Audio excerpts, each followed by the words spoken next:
partir del versículo 12 y el 18 de este capítulo 8 de la carta a los Romanos de San Pablo, Adrián von Speyer hace un matiz. Mientras habíamos hablado, por decirlo así, del versículo 1 al 11 de la separación, espíritu y carne, ahora el énfasis viene sobre la herencia. No, ya no estamos en el ámbito de la separación, sino que ahora estaríamos ya en la cuestión de la herencia. ¿Qué dice pues el versículo 12? Dice: así pues, hermanos, no somos deudores de los bajos instintos para tener que vivir de acuerdo con ellos. Entonces, lo primero es que aquí San Pablo ya utiliza una expresión muy peculiar y es la de hermanos. Ahora ha usado la expresión de hermanos, ¿no? Y lo primero es que Pablo llama hermanos precisamente a los suyos, ¿no? O sea, aquellos que en efecto tienen ya un vínculo particular con el propio Pablo. Ahora, ¿por qué Pablo habla de hermanos? ¿No? ¿Por qué ya habla de hermanos? Y lo habla en plural. Primero, porque viven según una ley nueva. O sea, esto es, digamos, lo que les ha dado este carácter de vinculación o de hermandad. Son hermanos justamente porque viven según una ley nueva, ¿no? Este sería como el primer punto. Y esta es algo fundamental. Esta ley nueva no solo impone, por decirlo así, desde afuera, como ocurría en la ley del Antiguo Testamento, ¿no? Cuando, por ejemplo, en el Antiguo Testamento las personas cumplen con la ley, cumplen con una ley externa, es decir, con una ley que les permite orientarse exteriormente, por ejemplo, a través de las acciones o los comportamientos que tienen que realizar. En este caso no, la ley nueva de la que está hablando San Pablo es una ley de vinculación. Esa es la nueva ley, que ya no es, vuelvo a repetir, una mera ley exterior, no como algo que tenemos que cumplir, sino como algo que en efecto ahora nos ha, en ese sentido, vinculados. Este es el énfasis fundamental que San Pablo está destacando. Por ejemplo, si se tratara de la ley usual, una ley exterior, por ejemplo, el cumplimiento de ciertos mandamientos o preceptos, eso no nos vincularía profundamente. Nos haría, por ejemplo, partícipes de la realización de un mismo código. En pocas palabras, cumpliríamos con un mero rito. Pero aquí esta ley nueva apunta hacia otra cosa y es esta vinculación precisamente profunda entre aquellos que pertenecen a esta nueva ley. En pocas palabras, ¿cuál es la nueva ley que San Pablo está destacando? Es la ley de la vinculación, que también podemos llamar la ley de la filiación. Esta es la nueva ley, ¿no? La nueva ley que en efecto Cristo ha instaurado por voluntad del Padre y obra del Espíritu Santo es la ley de la filiación. La filiación que en efecto apunta al reconocernos como lo que realmente estamos llamados a ser, es decir, hijos de Dios.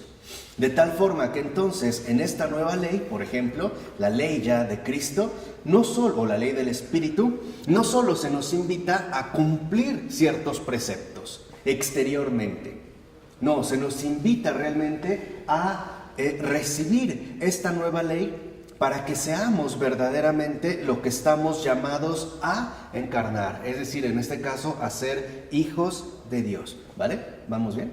¿No? Entonces, la nueva ley no es una ley externa donde se nos dice qué hacer y qué no hacer. Dicho de otra manera, no es una ley moral para que nosotros sepamos qué hacer y qué no hacer. Va más allá. La nueva ley de vinculación es precisamente la ley de la filiación.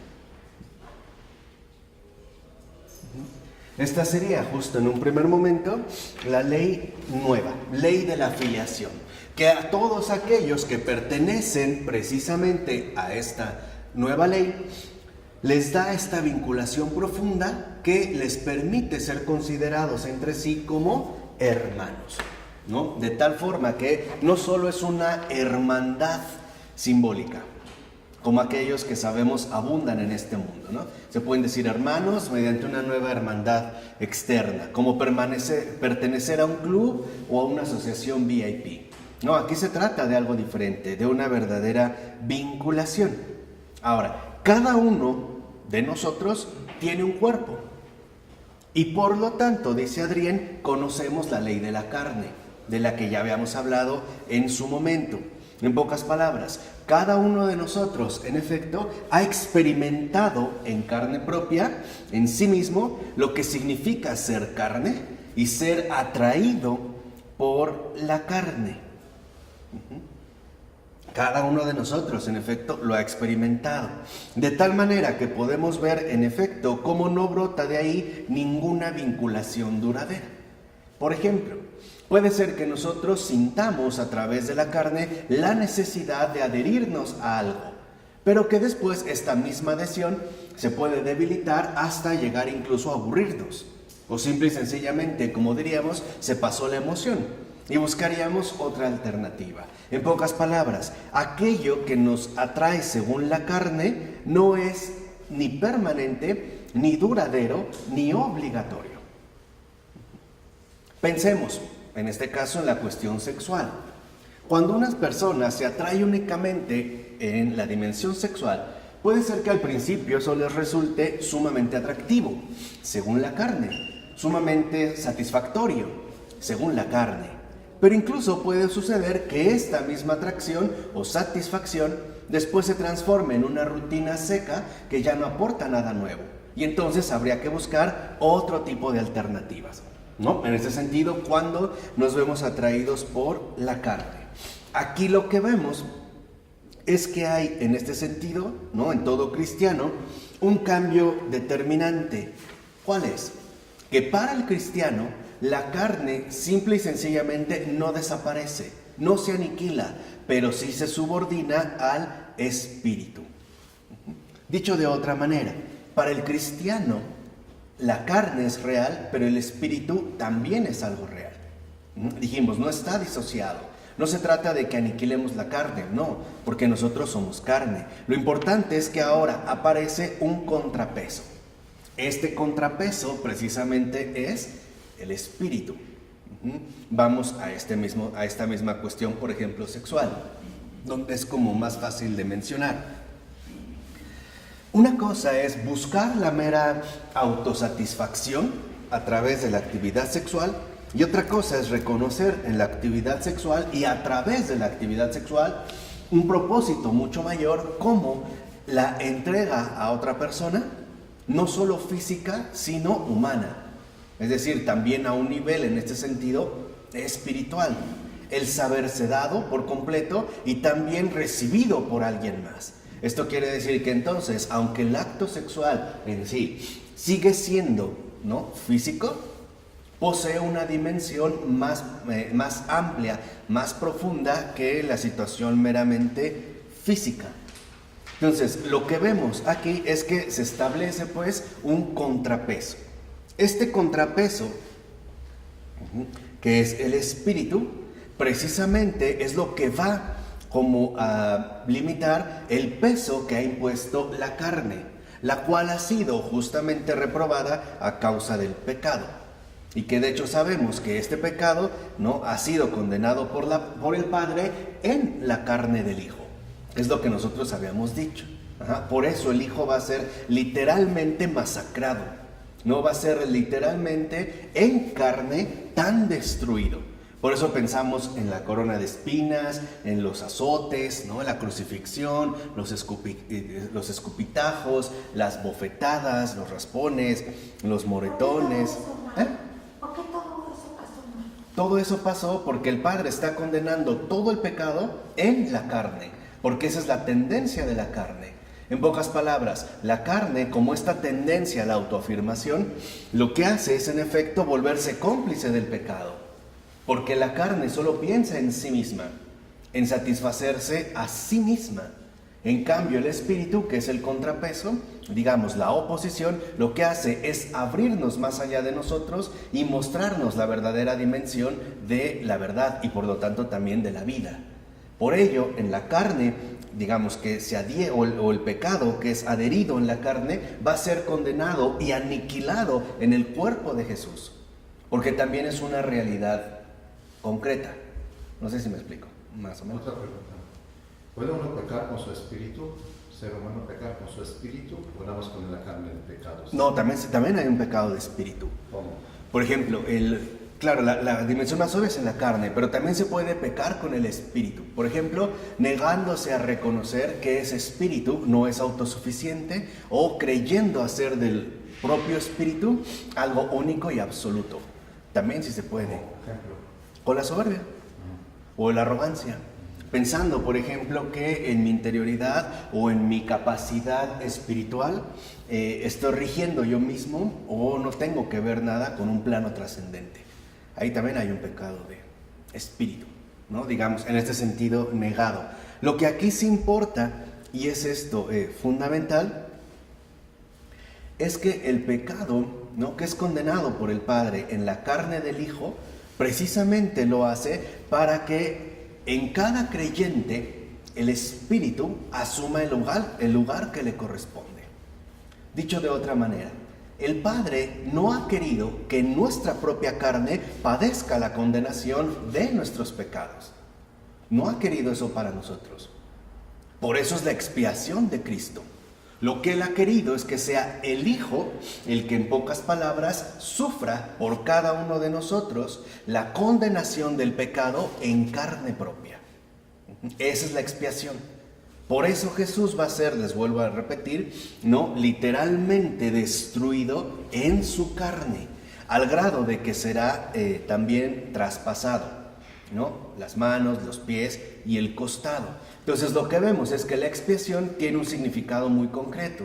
El Padre, que tanto nos ama, no ha querido que nuestra carne individual padezca la condenación del pecado. O sea, no ha querido el Padre que suframos en carne propia la condenación del pecado. Ya no estamos hablando del pecado del mundo, estamos hablando de nuestros propios pecados. Por eso el Padre le ofrece al Hijo la redención desde antes de la creación del mundo. Y el Hijo le responde al Padre, sí. Por eso el Hijo es el eterno sí del Padre. Desde antes de la creación, ¿no?, ya estaba nuestro Redentor, dispuesto precisamente a padecer la condenación del pecado en carne propia.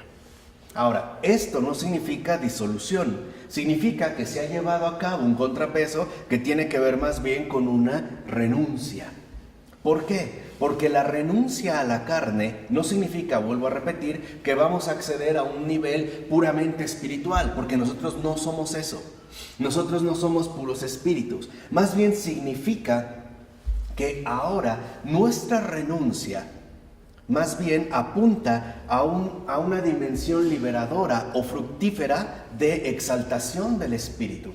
En pocas palabras, a lo que como creyentes realmente renunciamos es a la carne, para darle sí al espíritu. Este sí es ya lo que nos empieza a colocar en la dimensión de la filiación. En pocas palabras, cuando nosotros somos hermanos, o sea, cuando realmente ya formamos parte de esta ley nueva de vinculación de los hijos de Dios, el yo no tiene ningún peso. Lo importante ya no es la primera persona o la individualidad. Lo fundamental es la comunidad de la cual cada uno de nosotros forma, en este sentido, parte. ¿Vale? Esto significa que en esta liberación ya no empezamos a tener ley y obligaciones o deberes respecto a la carne. Ya no. Ahora para nosotros lo primero y lo primordial es justamente el espíritu. Lo cual, en este sentido, garantiza que este contrapeso puesto con respecto a la carne, ahora sea fortificado y alimentado por el propio Espíritu Santo.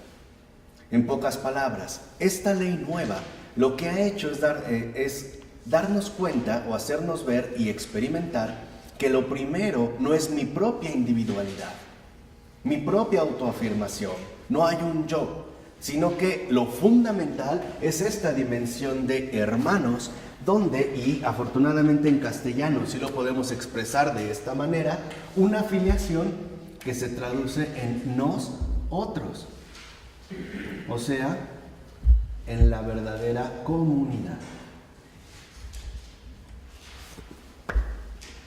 La nueva ley lo que hace es dar un contrapeso a la autoafirmación individual, mostrándonos que nosotros, lo propio que nos corresponde en esta ley nueva, y los otros que también están llamados a formar parte de esta vinculación, de esta gran hermandad, es la comunidad.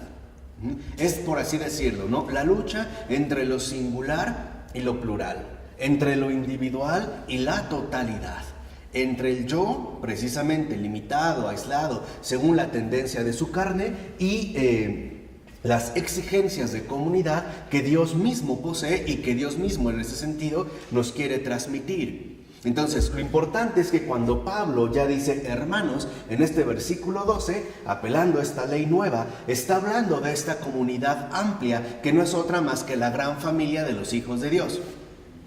Y ahí ya no destaca uno solo o uno aislado, sino que hay un nosotros que en efecto, ¿no?, nos identifica o incluso nos define justo como hermanos. Por eso es fundamental que nosotros entendamos que esta hermandad se fortalece en la medida en la que la carne es subordinada al espíritu. Dicho de otra manera, en la comunidad, lo importante es que el no yo, esta negación de uno mismo, se traduce en una afirmación trascendente. No yo, sino Él. Él, que en un primer momento es Dios, y en otro momento, finalmente próximo y relacionado, es el prójimo. Estos son los hermanos. Esta es la ley nueva. Dicho brevemente, para la carne, o según la carne, la ley es la siguiente. Primero yo, después tú, al último él. Esa es la ley de la carne. O sea, primero yo.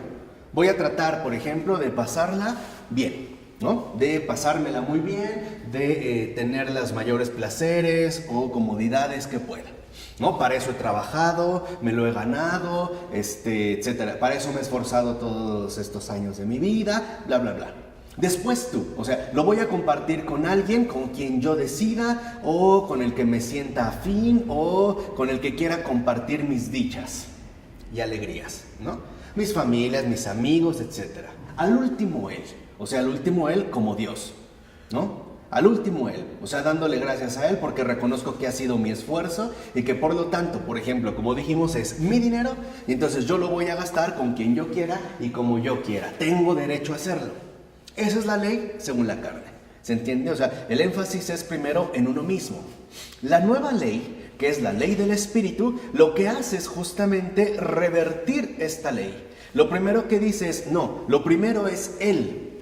O sea, en este sentido, Dios. Y por lo tanto, después de Él, sigue el tú. O sea, el prójimo. Y al último, voy yo. Para la ley, según la carne, lo primero soy yo. Eso es lo primero. Es el mundo contemporáneo, ¿no?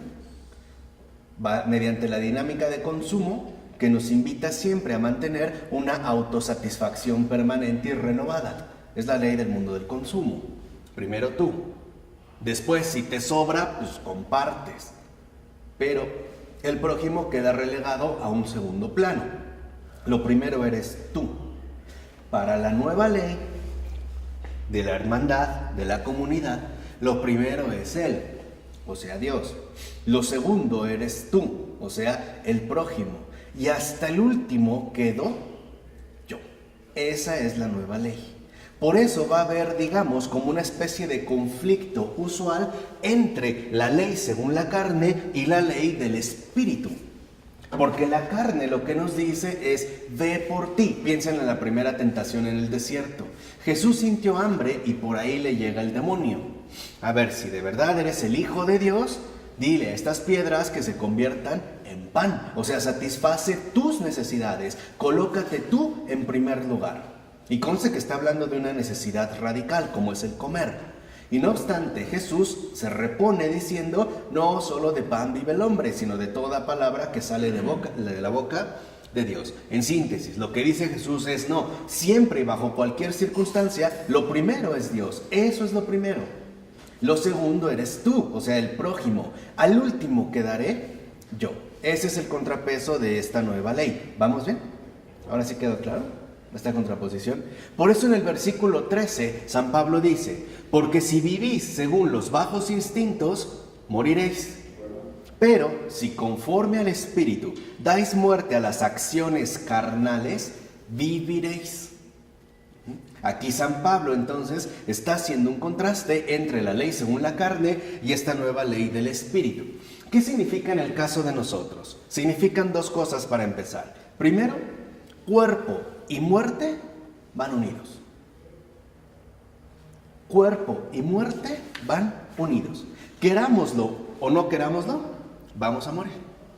Corporalmente vamos a morir, ¿no? Aunque digamos que, ¿cómo dicen? No sé, así como espíritu joven o el cuerpo ya envejecido. O sea, aunque nos pongamos 1000 cirugías, aunque usemos 1000 cremas, nuestro cuerpo va a tener que morir.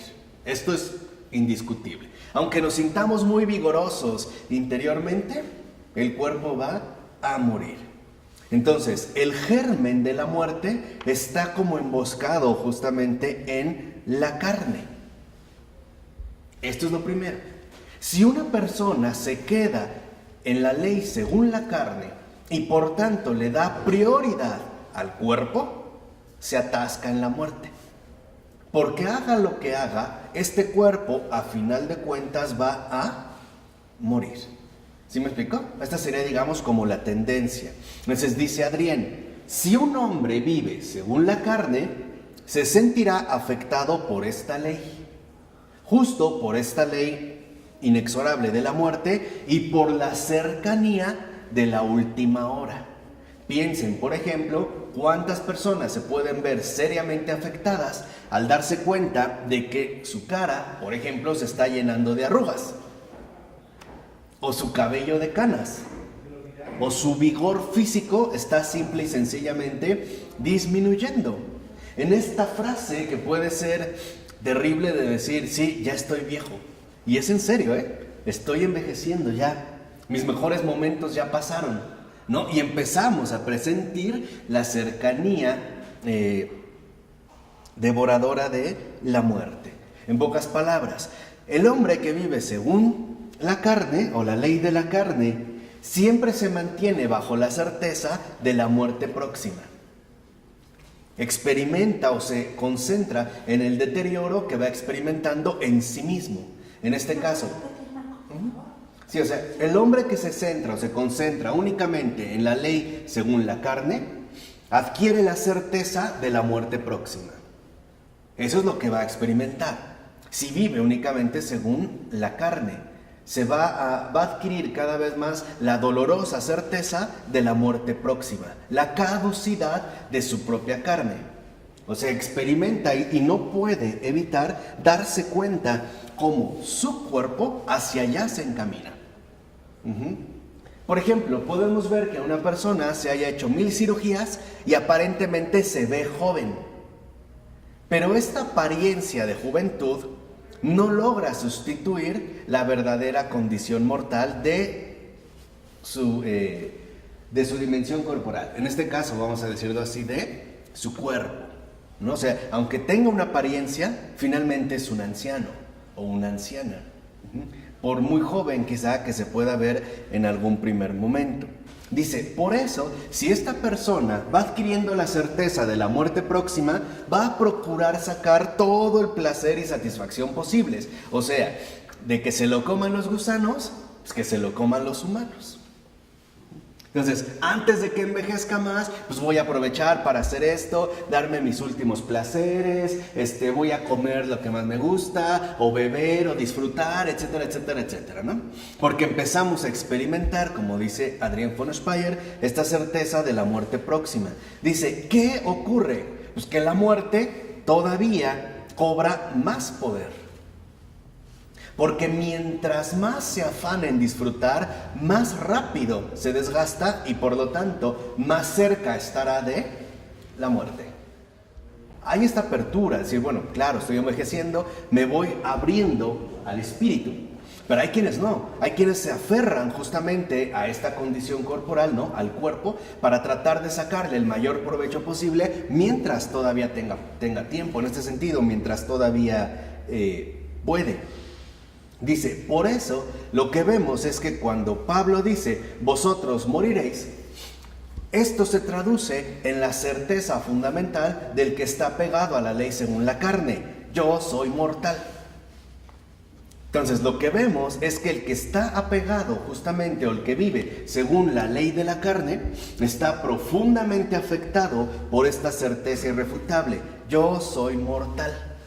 Y sobre esa línea, por ejemplo, no, sobre esa línea de mortalidad es que se irán destapando sus ansiedades, sus frustraciones y sus desgastes. En pocas palabras, cuando la gente vive según la carne y se da cuenta de que es mortal y entonces quiere sacar el máximo provecho mientras pueda, lo que hace es incrementar más el poder de la muerte. Mientras más se afana en disfrutar, más cerca tiene la muerte. ¿Por qué? Porque se desgasta más rápido. Este es, digamos, como la fuerza inexorable de la muerte. Mientras más nos queramos entregar al desenfreno de la carne, más poder irá adquiriendo precisamente la muerte, ¿no? Y por lo tanto esta certeza de la mortalidad se irá haciendo más clara. Así pues vemos cómo dentro de la carne todo apunta, en pocas palabras, hacia la muerte. ¿Qué hace el espíritu? Justo el espíritu se contrapone a la muerte, porque a lo que el espíritu nos está invitando es a la vida. Y esa vida es la aceptación de la ley nueva. Por ejemplo, lo que ahorita mencionaste, Sergio, es importante, porque si yo me doy cuenta que estoy envejeciendo, que soy un anciano, y que ya, pues mi cuerpo, bien, ya pasó mi momento, mi tiempo, y que ahora es importante para abrirme a otra dimensión, a la dimensión del espíritu, pues estoy como aceptando la invitación que el Señor me ha hecho desde siempre a no permanecer encerrado en esa ley de muerte, sino que acepte la vida, por ejemplo, una vida más allá de la mortalidad, ¿no? Porque la cercanía del final se va haciendo como más evidente, por lo menos físicamente. Claro, porque el miedo no anda en poco. Claro. Entonces, ese temor de qué va a pasar el día de mañana. Claro, ok, aunque sea por temor, pero nos vamos acercando. Entonces, aquí lo fundamental, nos dice Adrián, es que veamos cómo la contraposición que el Señor ha colocado en nosotros es que el espíritu nos conduce a la vida, mientras que el cuerpo nos conduce a la muerte. Y esto es evidente, una persona que ha vivido bajo excesos se acaba.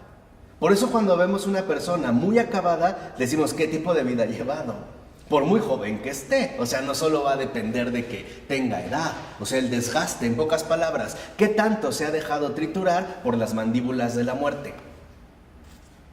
Es cierto, o sea, y aunque esté joven, decimos, no, pues se ve muy acabado, no, la vida que ha llevado, ¿no?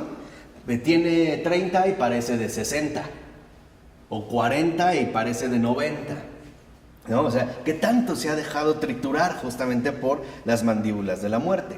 Ahora, lo que dice precisamente Adrián es, lo que el Señor nos invita es que esta filiación es la filiación que nos introduce en el espíritu de la vida.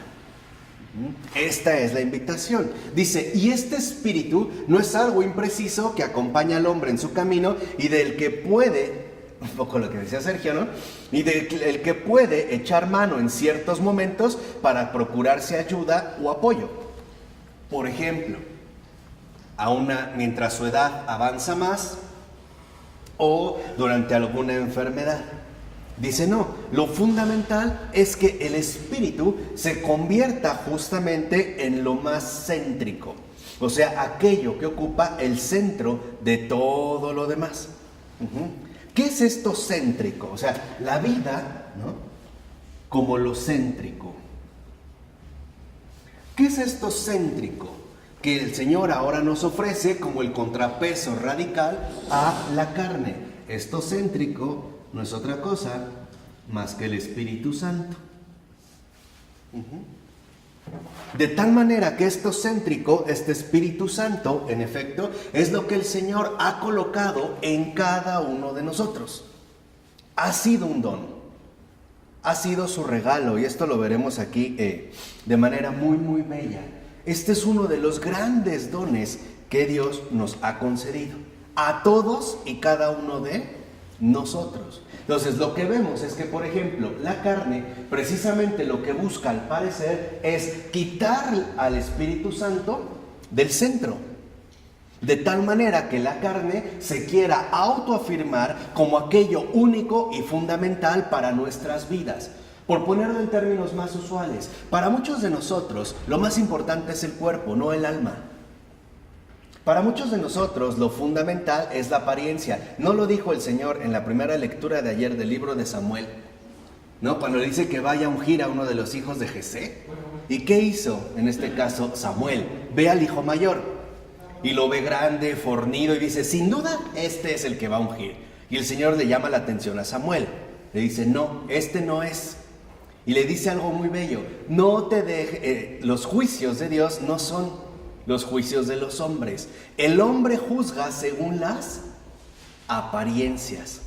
Dios juzga según los corazones. ¿Qué es el hombre? Un mercado constante de apariencias. Eso es el hombre. O sea, lo que hace la carne es meternos en esta dinámica fraudulenta de las apariencias. Por ejemplo, pensando quizá que si yo, con todo respeto lo digo y con sinceridad, que si yo me pinto el pelo, entonces estoy como encubriendo o enmascarando mi condición mortal. Que si yo me doy una estiradita o utilizo tal cosa, estoy como ganándole tiempo a la muerte, ¿no? Me quiero ver finalmente de otra manera. Y esto también se entiende en un contexto donde los ancianos son profundamente despreciados. En nuestra cultura ya hemos mencionado por qué. Pero esto es lo fundamental, nos encubre. Parece que en efecto la carne nos quiere llevar bajo estas apariencias que para el Señor no cuentan absolutamente nada. Lo importante no es cómo te ves. Lo importante es en qué está centrada tu vida.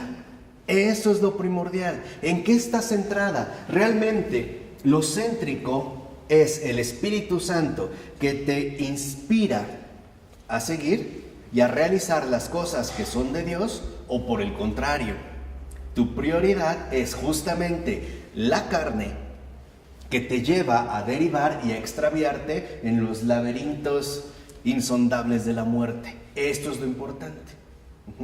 Hemos llegado a tal grado en la ley según la muerte que hoy ni siquiera pareciera nos atrevemos a mirar de frente el aspecto corruptor y degradante de la muerte. Cuando hemos asistido a un funeral, lo que vemos es un cadáver a sí mismo disfrazado, una apariencia, ¿o no? Sinceramente, vemos una apariencia. Es más, no nos da la apariencia de que está dormido.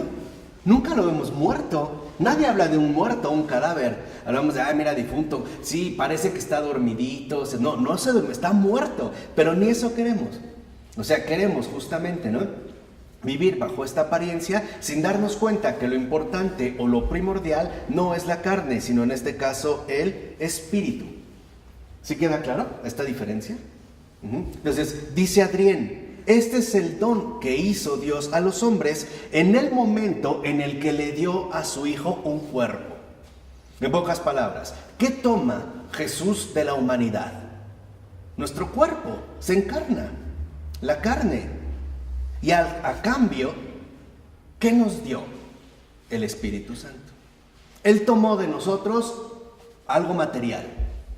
A cambio nos dio algo inmaterial. En pocas palabras, ¿qué tomó de nosotros Jesús? Nuestra muerte, nuestra condición mortal. ¿Qué nos dio a cambio?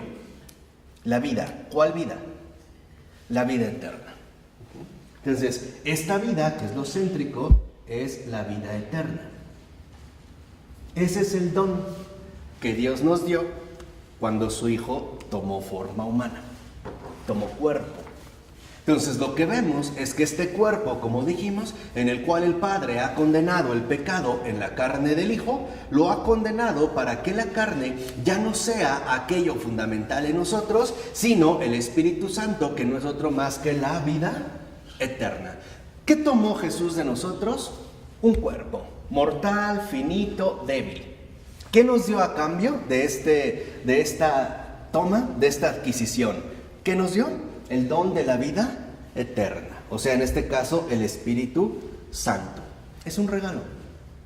Dice Adrián, pues Dios mismo responde a su regalo regalando a los hombres su Espíritu, que posee la capacidad de hacer obras divinas en el mismo grado en que el Hijo, en cuanto hombre, adquirió la capacidad de hacer obras humanas. Jesús toma nuestra condición mortal y a cambio nos regala su condición eternal, ¿no? Por utilizar esta palabra que a mí me agrada mucho. Ya no somos seres mortales, ahora somos seres eternales. O si lo quieren poner en el lenguaje más usual, ya no somos seres carnales, ya somos seres espirituales. ¿Vale? Por eso lo hemos dicho, la verdadera espiritualidad no es tratar de zafarse de lo físico para entrar a meditaciones profundas, no. La verdadera espiritualidad es la eternidad que solamente nos aporta el Espíritu Santo. ¿Qué es entonces lo que ha hecho el Señor? Reducir la carne al silencio. Precisamente esta reducción de la carne al silencio se ve en la cruz. ¿Qué es lo que ha hecho Jesús en carne propia? Ha crucificado, ¿no?, el afán de autoafirmarse el hombre a sí mismo a través de esta ley fundamental que en nosotros sigue imperando y que se llama la ley de la carne, o el egoísmo, o la autoafirmación. Para eso nos ha dado el enorme don justamente del Espíritu Santo. Es esto lo que hoy nosotros debemos de entender. ¿Qué es lo que ha tomado la primera voz en nuestras vidas? ¿Es la carne o el espíritu? ¿Qué es lo primero para nosotros? ¿Lo visible o lo invisible? ¿Lo inmaterial o lo inmaterial? ¿Lo primero soy yo mismo o todo lo demás? Que lo incluye, como lo dijimos aquí, primero Él, Dios, y después el prójimo. ¿Cuál es? O sea, ¿cuál es, digamos, el centro que a nosotros nos permite o no experimentar la ley nueva de la vinculación que nos hace llamarnos justamente hermanos? Por ponerlo en un término un poco más concreto, ¿qué carambas hemos hecho con este don que Dios nos dio? Eso es el punto. ¿Qué hemos hecho? ¿Dónde está el Espíritu Santo en nosotros? ¿Dónde está? Ya se nos dio. Cada uno de nosotros lo posee. Dijimos, Jesús, Dios mismo, toma cuerpo, nos da espíritu. Jesús mismo absorbe nuestra condición mortal, asume nuestra muerte humana para darnos a cambio su vida eterna. La pregunta es, ¿y qué hemos hecho? ¿Qué hemos hecho con este don? Jesús ya hizo lo suyo. Literalmente, crucificar nuestra muerte humana. Reducir al silencio la carne. La pregunta es, ¿nosotros qué hemos hecho? ¿Se nos invita a realizar otra vez una crucifixión de la carne? No, porque eso ya lo ha hecho Jesús. ¿Qué nos toca a nosotros entonces? Apertura. ¿A qué? Al recibirlo a Él. O sea, experimentar la resurrección. Esto es fundamental. A lo que a nosotros, en pocas palabras, se nos invita es a experimentar la resurrección que ha vencido justamente la carne. Nosotros, como seres humanos, no podemos reducir absolutamente la carne a cero. No podemos, no es humano, porque nuestra condición también es carnal, humana. Lo que sí podemos es seguir adelante, mantenernos en lucha, pero nunca podemos aspirar a aniquilar en nosotros esta presencia carnal en nuestra vida. Sería un engaño. Y ese es el engaño que muchos herejes y errores han querido cometer. Por ejemplo, la gnosis, ¿no? Renunciar a todo lo físico, a todo el aspecto material de la vida, para llevar a cabo una elevación intelectual gnóstica que nos llevaría a dimensiones más profundas. Pues no, la verdad es que esa no es nuestra realidad. Nuestra realidad, en pocas palabras, también es carnal. Lo importante es, ok, pero ¿qué pesa más en nosotros? No sé si me explico. O sea, tenemos que entender en dónde estamos colocados. Claro, tenemos carne, sí, pero también tenemos espíritu. Lo fundamental es, ok, para cada uno de nosotros, ¿qué es primero? ¿Qué pesa más? ¿Qué es, en síntesis, lo verdaderamente central? Jesús ya redujo al silencio la carne. La pregunta es que nosotros queremos hacer lo mismo, pero en sentido inverso. Queremos reducir al silencio al Espíritu Santo. ¿Sí queda claro esto último? Jesús redujo al silencio la carne. Nosotros tal parece que seguimos empeñados en querer reducir al silencio al espíritu, volvernos nulo, hacernos sordos ante este llamado que se nos hace precisamente para la vida eterna. Entonces, lo fundamental, vuelvo a repetir, es ¿qué hemos hecho con este don? ¿Por qué tenemos muchas veces tanto miedo a morir? O a envejecer, o a perder vigor, o vitalidad. ¿Cuál es el temor? O quedarme calvo, o impotente, o estéril, o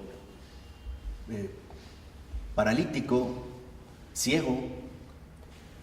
¿Por qué? O sea, ¿por qué puede ser que a mí me pueda dar como un gran temor todo eso? Ahí lo que podemos ver es que pesa más. Por ejemplo, el gran filósofo Maurice Blondel, hacia el final de su vida, quedó completamente ciego. Y todavía escribió por lo menos 2 libros filosóficos muy importantes, como dictando. Una secretaria que lo acompañaba, ¿no? Le dictaba, pero ya no podía ver. Lo importante es, ok, para nosotros, ¿qué es lo fundamental? ¿Qué es en este caso lo primero? Por eso es tan importante, como nos recuerda Adrián von Speyer, que el espíritu tiene la fuerza de invalidar este empoderamiento de la carne, o bien porque anula sus consecuencias o neutraliza su eficacia. Y esto tiene que ver algo con lo que el Señor nos dijo: en este mundo es imposible vivir sin pecado, pero hay de aquel que lo produce o que lo provoca. ¿Qué quiere decir? ¿Qué quiere decir que en este mundo es imposible vivir sin pecado? Que no nos creamos seres desencarnados, descarnados, puros espíritus, porque no lo somos. En este sentido tendremos que experimentar nuestra debilidad humana. Esto sí, y esto no es grave, eso no es pecado. Lo fundamental es sobreponerme y seguir adelante según las indicaciones del Espíritu. O sea, guiado en pocas palabras por el llamado a la vida eterna. Esto es fundamental. ¿Qué pasa? Se puede, caracterizar en 2 grandes rasgos. La misión es que todos seamos conocedores de la verdad y por lo tanto testigos de la verdad. Esa es la misión para todo ser humano. Pero esta misión se va a concretizar de manera específica en cada persona humana. Esa es la misión, ¿no? Por ejemplo, a lo mejor una persona está llamado a dar testimonio de la verdad en su profesión médica, o en su vida conyugal, en su vida personal. Este es, el cumplimiento de la misión. De tal manera que el sentido de la vida consiste en darme cuenta que la vida eterna es justo lo más importante y lo fundamental en mi propia existencia. Esto es lo que le va a dar sentido a mi vida. Es la fuente de sentido para mi vida.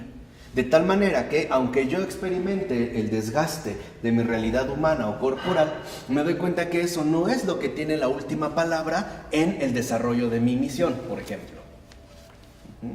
Que no va a acabar conmigo, sino que esta misión se va a desbordar hacia ámbitos que ya van a estar fuera de mi control.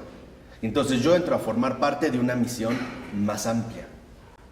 Que nosotros aceptemos la ley nueva que Él precisamente nos ha ofrecido. ¿Y qué es la ley nueva de la vida eterna? Es justamente el don del Espíritu Santo. ¿Qué significa? Fíjense, cuando Jesús toma, en este sentido, ¿no?, de nosotros nuestra condición mortal, nuestra carne, nuestro cuerpo, vemos hacia dónde conduce. A final de cuentas, conduce a la muerte, por lo tanto a la derrota. ¿Qué tomó Jesús de nosotros? Nuestra derrota, nuestra impotencia, ¿ante qué? Ante la muerte. ¿Qué es lo que realmente tomó de nosotros? Nuestra impotencia. En pocas palabras, nuestro fracaso.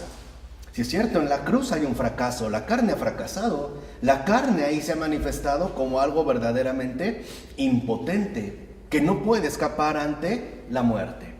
¿Qué es a cambio lo que el Señor nos ofrece? Su victoria. Nos ofrece la victoria de la vida sobre la muerte. O sea, nos ofrece la victoria de la resurrección que en efecto aparece después de la cruz. Por eso es tan importante que nosotros entendamos algo. Nosotros no estamos llamados a vivir la crucifixión. Estamos llamados a reconocer que Él se ha sacrificado por mí, que Jesús ha sido crucificado por mí. No puedo querer quitarle el puesto y subirme, treparme yo al madero, para que sea yo ahora el protagonista incluso de mi propia salvación. Ese es el primer paso en la fe, el reconocimiento en humildad de que he sido salvado, de que Él me ha salvado, de que Jesús es justamente mi Salvador. No es mi excitador, en el sentido de que me dice cómo tengo que hacer las cosas para que al final quiera hacerlas por mí mismo. No, basta de estarle arrebatando la gloria al Señor. El primer paso en la fe es reconocer en humildad que Él me ha salvado y por eso lo contemplo en la cruz. Ese es el primer paso. No es de quítate, me subo yo, ahí va mi pasión. No vamos a competir a ver quién sufre más. No. Reconozco que Él es mi Salvador, reconozco su cruz y al reconocer su cruz, al reconocer su salvación, lo que hago es extender mis brazos para recibir lo que Él me quiere dar, su victoria, es decir, su resurrección. Por eso los protestantes cometen un grave error cuando no quieren saber nada del crucificado y quieren hablar del resucitado. Porque dicen, no, ya resucitó, cierto. Pero entonces, ¿dónde reconozco la obra redentora del Señor? ¿Dónde está mi Salvador? ¿Y de qué manera me salvó? Concreta. Porque no solamente es una mera cuestión teórica o narrativa, no. Es una cuestión real y concreta. Cuando nosotros vemos la crucifixión, en pocas palabras, no tenemos por qué sentirnos inspirados al heroísmo, sino a la adoración. Al reconocimiento de todo lo que el Señor ha sufrido por mí y por cada uno de nosotros. A tal grado de que si fuera necesario, volvería a sufrir por cualquiera de nosotros. Todo, otra vez, no importaría. Pero eso es lo que tenemos que entender. Lo que ha sufrido por mí, esa es la cruz. No me está diciendo, mira, ya aprendiste, pues ahora hazlo tú. No, me está llamando a reconocer en humildad punto fundamental que tiene que ver justamente con que Él es el Salvador. Y entonces reconocer que en la cruz son expiados, borrados, anulados los hechos de nuestros cuerpos pecadores, ¿no? Y que no podemos ni comprender plenamente ni imitar el modo de obrar de la cruz. El crucificado no nos invita a la imitación. Por eso es engañoso, por ejemplo, algunas lecturas que se hacen de la imitación de Cristo, como si Él fuera el modelo para que yo siguiera los pasos. Hay que tener cuidado con ello. Por eso Pavel Florensky lo explicó muy bien. Decir cómo a veces, por ejemplo, al menos en la línea latina de la cristiandad, en el cristianismo latino, hay mucho como el énfasis en buscar hacer una especie de mini redención. Tomar a Cristo como un modelo para que yo pueda llevar a cabo también mi propia obra redentora, en micro, en mini. No, lo importante es reconocer quién me ha salvado. Sí, pero nosotros también vivimos la crucifixión en la vida diaria, en el sacrificio diario, eso no hay que olvidarlo, ¿no? Sí, o sea, aquí estamos hablando de lo más profundo, ¿no? Sí. Pero no imitando así a la letra, la vivimos en el sacrificio con el prójimo, en el sacrificio diario. Eso es muy importante mencionarlo, ¿no? En este recorrido a lo que voy es que en esencia no podemos suponer que nosotros vamos a imitar al crucificado. No, o sea, este acto que sobrepasa nuestra comprensión es un acto que solo Él ha llevado. Y que sí dice Adrián, esto solo podemos aceptar, la obra de la cruz, solo podemos aceptarlo humildemente en la fe y percibirlo en sus efectos. Lo que nosotros estamos llamados a padecer en nuestra vida ordinaria no son más que los efectos de esta obra de la cruz. En pocas palabras, el Redentor es uno y la salvación ha sido una. La cruz, la verdadera cruz redentora es una, es la cruz de Cristo. Ese es el primer paso en la fe. Él es el Salvador. Él es lo primero en todo. No es que me dijo, ya aprendieron cómo se salva uno, pues ahora hazlo tú, ¿no? Hágalo usted mismo, como el mundo contemporáneo. No, es algo ya que aceptamos humildemente en fe. Y que lo que vamos a percibir son los efectos de esta cruz. Porque a final de cuentas, estas renuncias es reconocer que yo no voy primero, que no soy lo primero.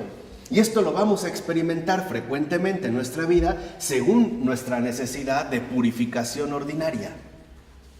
Estos son efectos de esta cruz, pero no es que haya miles de cruces o crucecitas. La cruz es una. Y por ello, aceptar, en pocas palabras, la vida eterna y el Espíritu Santo involucra que ahora nosotros estamos dispuestos a conformarnos con Cristo. Y el conformarse en los dos sentidos propios de la palabra. Primero, a no buscar otra alternativa propia para realizar esta redención. Y el segundo, a dejar que esta forma se imprima en mí, se conforme a mí, de tal manera que esta imagen del crucificado me llene por completo y el Padre vea no a un hijo más, sino la realización plena de su propio Hijo. El Hijo es uno y estamos llamados todos a ser asumidos precisamente en la figura del Hijo. Por eso aproveché mucho la cuestión del conformarse, porque hoy en día también tendemos a vivir una inconformidad permanente. Algo así como si de manera, no sé, inconsciente quizá, pensáramos que la obra que ha hecho Jesús es muy poca cosa. O que no ha sido una verdadera redención, porque ya no la contemplamos, Hoy ciertamente nos cuesta mucho trabajo contemplar la obra de la cruz. La vemos como irrelevante, como ineficiente, como si algo le faltara, ¿no? Y ese algo es aquello que cada uno de nosotros debe poner por su propia cuenta. Por ejemplo, a lo mejor desde situaciones heroicas que desborden las capacidades humanas o hasta modos novedosos o innovadores de entender esta salvación. No, lo importante es conformarse con esto que aparentemente no puede resultar tan poca cosa, tan irrelevante. Hay personas que dicen, sí, Cristo murió hace más de 2000 años y ¿qué ha cambiado? Nada. Pareciera que no ha cambiado nada. Claro, porque lo importante no es que cambie según la carne, sino que nuestra verdadera transformación brote de lo céntrico que para nosotros ahora es el Espíritu Santo y los frutos que de aquí se desprenden y que son frutos de vida eterna. Por eso, ¿qué importa si un creyente murió a los 10, 15, 20, 80 años? ¿Podemos decir que un santo porque murió a los 60 es más santo que alguien que murió a los 12? No. ¿A qué edad falleció Santa Teresita del Niño Lisieux? 23, ¿no? 24, jovencita. Sor Isabel de la Trinidad, otra. Gemma Galgani, 20 y tantos. Antonieta Meo, 7 años. O sea, no es una cuestión de tiempo. Es una cuestión de eternidad. Por eso insiste Adrián. Ahora vemos cómo lo que el Señor ha realizado es que ha desplazado la muerte de su centro de gravitación. Ahora la muerte ya no está en nosotros. Está fuera de nosotros. Ya no es la muerte la que ya no nos afecta a ella, a nosotros. Ahora ella, la muerte, es afectada por nosotros. La muerte ya no está en nosotros. En nosotros ahora ha colocado el Señor esta nueva ley, la ley de la vida eterna, que en efecto no es otra más que la ley del Espíritu Santo. En pocas palabras, mientras antes de Cristo estábamos condenados a la muerte, ahora hemos sido salvados para la vida eterna. Por eso es que en cada vida humana, en lo profundo, ya no late el lamento o la elegía de la muerte. Ahora, lo que realmente hay en el fondo de cada vida humana es el canto victorioso de la vida. Si antes de Cristo cada uno de nosotros estaba condenado a la muerte, ahora cada uno de nosotros comparte la victoria de Cristo, que es la victoria de la vida eterna. Dice, por eso el Señor lo que ha hecho es morir según nuestra condición humana, para que nosotros podamos vivir según su condición divina. En pocas palabras, para acabar esta parte, ¿qué hizo Dios? En síntesis, vivir aquello a lo que estábamos sometidos, muerte. Y lo vemos. ¿Se cansó o no se cansó? También, ¿no? ¿Se acuerdan cuando llega al pozo de Jericó con la samaritana? Y si Jesús, ¿no? Venía ya cansado del camino. Se sentó. ¿Las injusticias? Sí. En pocas palabras, ¿qué tomó de nosotros la condición mortal? ¿Qué vivió? Si a eso se le llama vida. ¿Qué vivió de nosotros? La muerte. Y esto lo hizo para que nosotros podamos vivir su vida divina. Esto es su vida eterna. Por eso el Señor lo que hace es una especie de intercambio. Nos dice, a ver, yo he asumido libremente tu condición mortal. ¿Por qué no asumes tú mi condición divina? Yo tomé tu muerte. ¿Por qué no absorbes tú mi vida? Yo absorbí plenamente todo aquello que para ti era insuperable, la muerte. ¿Por qué no recibes en este punto precisamente mi vida?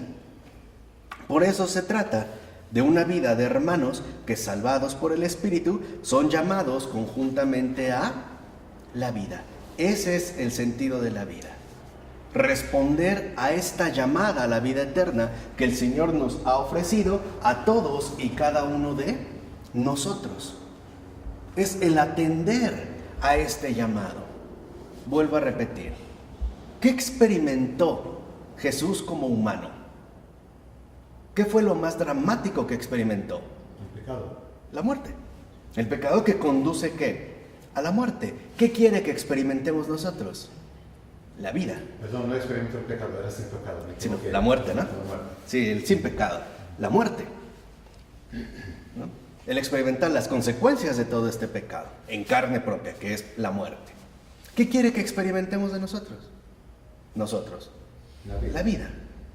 En pocas palabras, lo que quiere es que nuestra vida, nuestra existencia humana, sea una victoria personal del Espíritu Santo, que es justo la voluntad del Padre, y es lo que el Hijo ha llevado a cabo.